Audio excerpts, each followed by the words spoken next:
Hi, in this lecture, we are going to discuss about the branches and branch policies.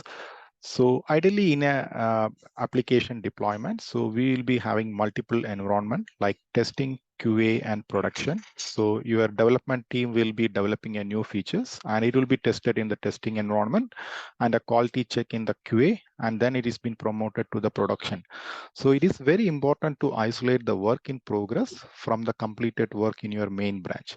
So if you see here is a main branch. So your developer will be creating a new feature branch to or a bug fix branch to fix a bug, and then merge this feature branch into the main branch using a pull request. So this will ensure the quality of your main branch. So you will not be having any partially coded or in a build issue code is been checking into your main branch. So, and it will also enforce the best practices like required code review or enforcing a create branch with the naming guidelines for the branches, or to limit who can contribute to this specific branch. So now let's see how we can enforce this branching policy. For that, let's go into the Azure DevOps. So in the Azure DevOps, we create this marketing repo as part of our previous lecture. And when I go into the branches, if you see right now, I have a main branch. So in the main branch, I can see these 3 dots. In the 3 dots, I'm going to set the branching policy. And I'm going to set a few branching policies here. I want to enable the required number of reviewer to be on. And I'm going to set the required number of reviewer to be 1. And you can set the allow requester to approve their own change. So this will allow the whoever submitting the pull request can able to approve the change as well. So I don't want to enable this. And we can see the other option like check for the linked work item. So you can enable this on. So this will enforce that whenever there is a pull request is being submitted, it need a work item need to be linked to the pull request. So it is better to traceable. So as part of which work item, these changes are being created. If you don't know what a work item is, we discussed this in our Azure board lecture. Please go and watch it on the above link. So now let's see, we have a few more policies here, but for the time being, I'm going to set these 2 policies, and let's go into our branches. And if you see in our main branch, if you see a policy is being set here. So now let's go into our file, and I'm here in the main branch. Let's try to make changes into the main branch.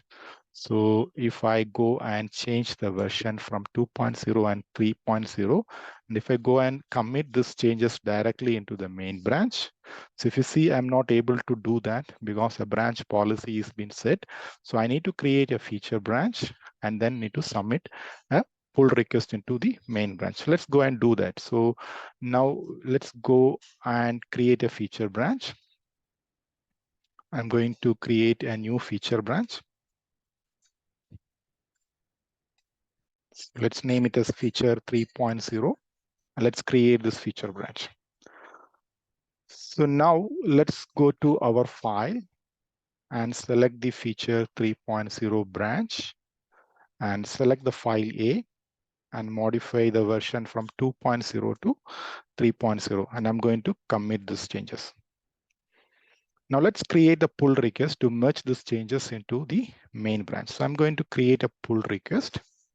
So I'm going to create a pull request from the feature 3.0 into the main branch.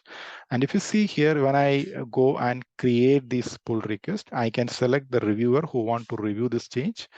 Let's go and create.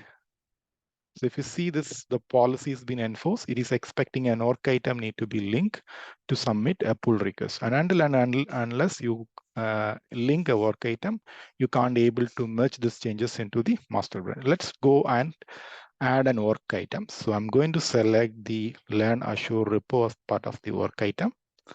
And now if you see, it has been green and we can able to merge these changes into the main branch. So let's see if I go and click on complete. Still, it is expecting the first policy has been in place. That is expecting a one reviewer need to be review this change. So if the reviewer is been reviewed, it can able to merge these changes into the main branch. So that's all about this lecture about the branching policy. We will see more tutorial into the upcoming session. Thanks for watching.